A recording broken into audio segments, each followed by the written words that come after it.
Hello everyone, my name is Shamsa Mudip and I'm the ALS instructor here at Aspirex. So today we're gonna learn about MCQ in terms of listening, multiple choice questions. এখন listening এর ক্ষেত্রে mostly তিনটা অপশনের বেশি option থাকে না। এই তিনটা অপশনে কি থাকতে পারে সেটা আপনারা কোয়েশ্চেন দেখলে বুঝতে পারবেন আর অ্যান্সার দেখলে বুঝতে পারবেন।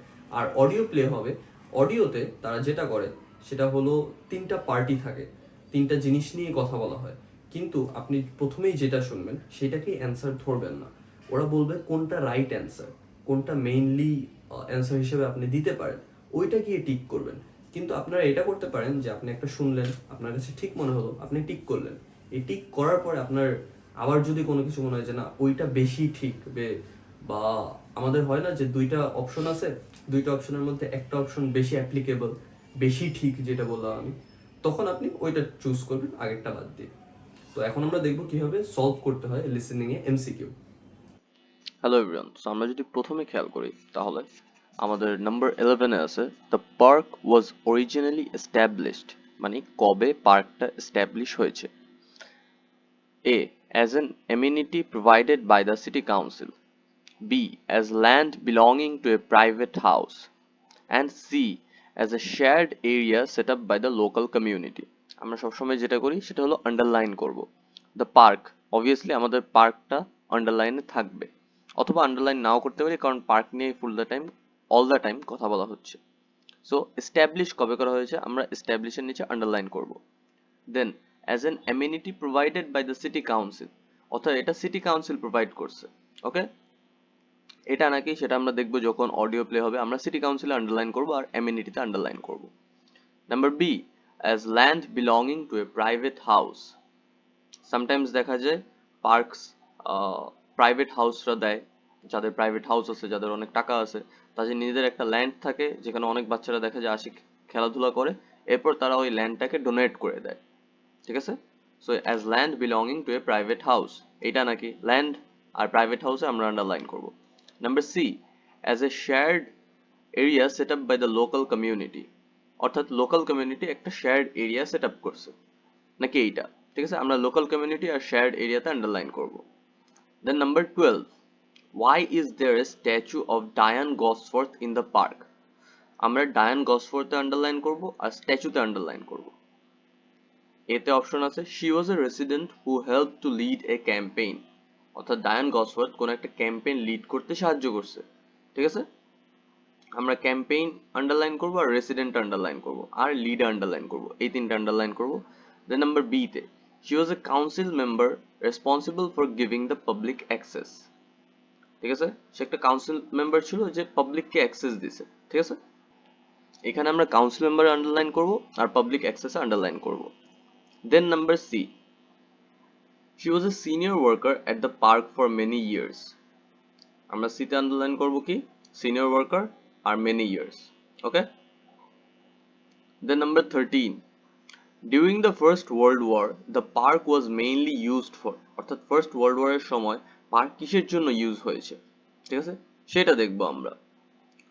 Exercises by troops, growing vegetables নাকি পাবলিক মিটিংস। এখানে আমরা কিছু আন্ডারলাইন করব না, শুধুমাত্র কোশ্চেনে ফার্স্ট ওয়ার্ল্ড ওয়ার আর মেইনলি ইউজড এই দুইটাটা আন্ডারলাইন করব।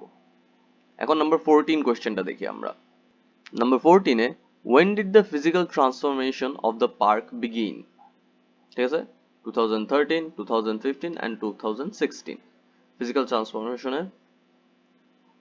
ট্রান্সফরমেশন কবে হয়েছে পার্কের। ঠিক আছে, আমরা এখানে ফিজিক্যাল ট্রান্সফরমেশনে আন্ডারলাইন করব আর এরপর কোন সাল নিয়ে বলে আমরা সেই সালটাকে টিক চিহ্ন দেব। ডান। এখন বিফোর উই স্টার্ট, ঠিক আছে, আমি অডিওটা প্লে করার আগে আপনাদেরকে যেটা বলবো, আমি আপনাদেরকে প্রতিটা অপশনের আন্ডারলাইনের অপশন দিয়েছি যেগুলো বড় ছিল, যেমন নাম্বার 11, নাম্বার 12, কিন্তু সাধারণত দেখা যায় এই যে নাম্বার 13 আর নাম্বার 14 যেমন ছোট্ট ছোট্ট অপশন, এগুলোতে আন্ডারলাইন করার কিছু আলাদা থাকে না। এইসব ক্ষেত্রে আপনি চেষ্টা করবেন এই অপশনস গুলা যখন আপনাকে টাইম দিয়েছে তখন না পড়ার, কারণ আপনি যদি তখন পড়েন আপনি নিজের মাথার মধ্যে কিছু একটা ভেবে নেবেন আর আপনি চেষ্টা করবেন ওই অ্যান্সারটাই মেলানোর জন্য, কিন্তু আমরা যেহেতু অডিও শুনি নাই আমরা জানি না যে কোনটা কারেক্ট অ্যান্সার। ওকে, সো এই জন্য আমরা যেটা করব সব সময় সেটা হলো প্রথমে আমাদের কোশ্চেনে কি চাইছে এটা বুঝবো আর কোশ্চেনের ইম্পর্টেন্ট ওয়ার্ড অথবা কি ওয়ার্ডে আন্ডারলাইন করব, তাহলে আমাদের হবে। আর অপশনগুলো যখন অডিও প্লে হবে তখন আমরা পড়ার চেষ্টা করব। অথবা আপনি যদি খুব ফাস্ট রিডার হন তাহলে আপনি অপশনসগুলো পড়বেন, ওগুলো আন্ডারলাইন করতে পারেন। কিন্তু মোস্টলি দেখা যায় আমরা সবাই ফাস্ট রিডার না, এই জন্য এই অপশনটাও আপনারা ইউজ করতে পারেন। এখন আমরা অডিও শুনি। Part 2. You will hear part of a talk to a gardening club about a local park. First, you have some time to look at questions 11 to 14.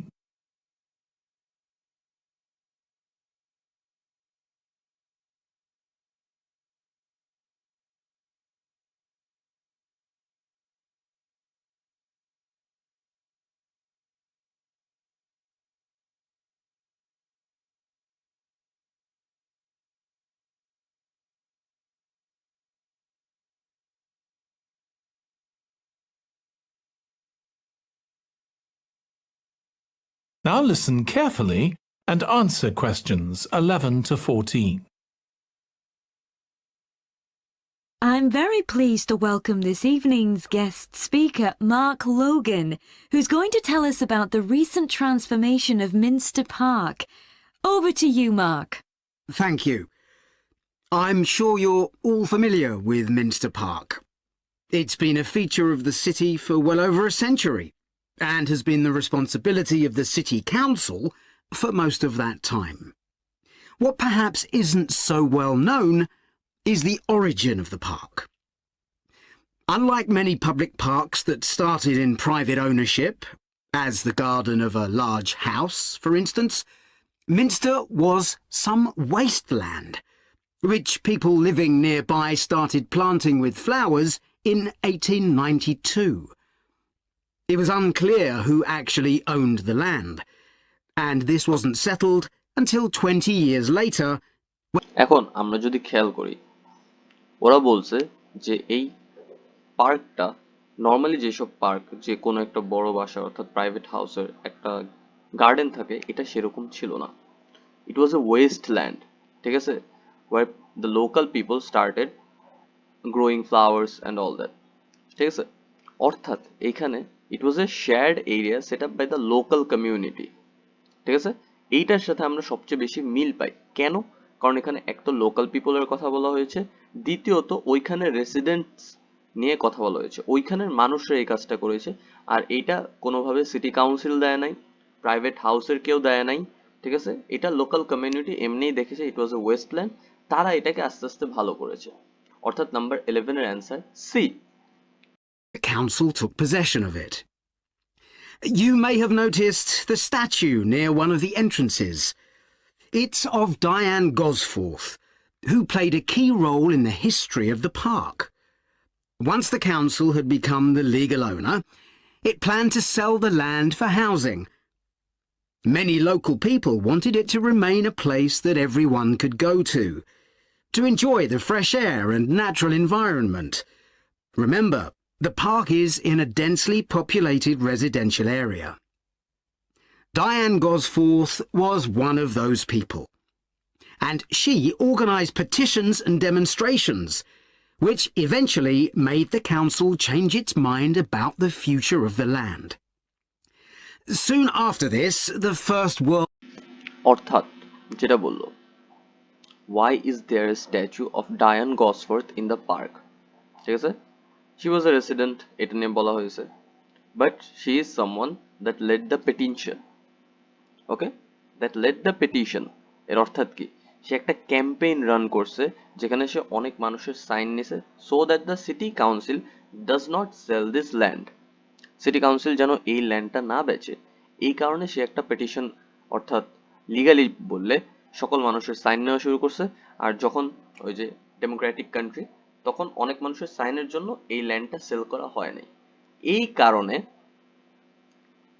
পার্কটা সেল করা হয় নাই, ওই ল্যান্ডটা সেল করা হয় নাই, অ্যান্ড এই কারণে ডায়ান গসফোর্থের একটা স্ট্যাচু পার্কের মধ্যে বানানো হয়েছে, বিকজ তার জন্যই আজকে এই অডিওতে যেসব মানুষ আছে তারা এই পার্কটার অ্যাক্সেস পাচ্ছে। সুতরাং why is there a statue of Diane Gosforth in the park?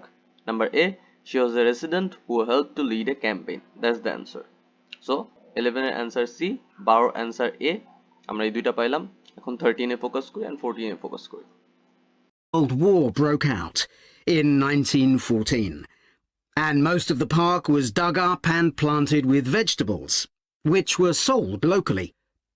At one stage, the army considered taking it over for troop exercises and got as far as contacting the city council, then decided the park was too small to be of use. There were occasional public meetings during the war in an area that had been retained. এখন আমরা যদি খেয়াল করি ওরা কি বলছে, during the first world war the park was mainly used for growing vegetables. ঠিক আছে, এটা বলার পরে ওরা এরপর আরো অ্যাড করছে যে the army wanted to take it over so that their troops can do exercises. ঠিক আছে, এটা নিয়ে তারা সিটি কাউন্সিলের সাথে কথা বলে, সিটি কাউন্সিল পরে বলে যে এটা সম্ভব কি সম্ভব না, ওরা কিছু একটা বলে, আর আর্মি পরে নিজেই ডিসাইড করে যে এই পার্কটা ছোট, এনাফ বড় না তাদের ট্রুপসের জন্য। ওকে, সো এটা কিসের জন্য মেইনলি ইউজ হয়েছে আগে কিন্তু বলছে, আমরা ওইটা ফোকাস করব। খুব স্লো করে বলে দিয়েছিল গ্রোয়িং ভেজিটেবলস। ঠিক আছে, তো আমরা ওইটাই ফোকাস করব। 13 এর অ্যান্সার হলো বি। ঠিক আছে, দেন আমাদের জাস্ট নাম্বার 14 বাকি। আমরা খেয়াল করব কত সাল নিয়ে কথা বলা হয়, when did the physical transformation of the park begin, আমরা এটাই ফোকাস করলে অ্যান্সার পেয়ে যাব। As grass. After the war, the park was turned back more or less to how it had been before 1914 and continued almost unchanged until recently. Plans for transforming it were drawn up at various times, most recently in 2013, though they were revised in 2015 before any work had started. The changes finally got going in 2016 and were finished on schedule last year. আমরা যদি এখন খেয়াল করি, ওরা ফার্স্টে বলছে যে অনেক দিন ধরে এই পার্কের ট্রান্সফরমেশন নিয়ে কথা বলা হয়েছে, দ্যাটস গুড। এরপর একদম রিসেন্টলি 2013-এও প্ল্যান করা হয়েছে, 2015-এও প্ল্যান করা হয়েছে, কিন্তু কাজ শুরু হয়েছে 2016-এ। ঠিক আছে, এটা একদম লাস্টে বলে। সো আমরা বাকি যে 2013 নিয়ে বলছে, 2015 নিয়ে বলছে, এগুলো নিয়ে আমরা কনফিউজ হব না। The answer is 2016। ওকে, আজকের জন্য আমাদের এখানে শেষ। আমরা এমসিকিউ কিভাবে করতে হয়, কেমনে ফোকাস করতে হয়, কি আন্ডারলাইন করতে হয়, এগুলো বুঝলাম। আমি যদি কোনো কারণে স্লো রিডার হই তাইলে কতটুকু আন্ডারলাইন করতে হয় বুঝলাম, ফাস্ট রিডার হলে আমার কতটুকু আন্ডারলাইন করতে হবে এটাও বুঝলাম। Thank you. আমরা নেক্সটে দেখব কি দেখা যায়, দেখি আমি কোন ভিডিও ছাড়ি, দেখা যাক। আসসালামু আলাইকুম, থ্যাংক ইউ।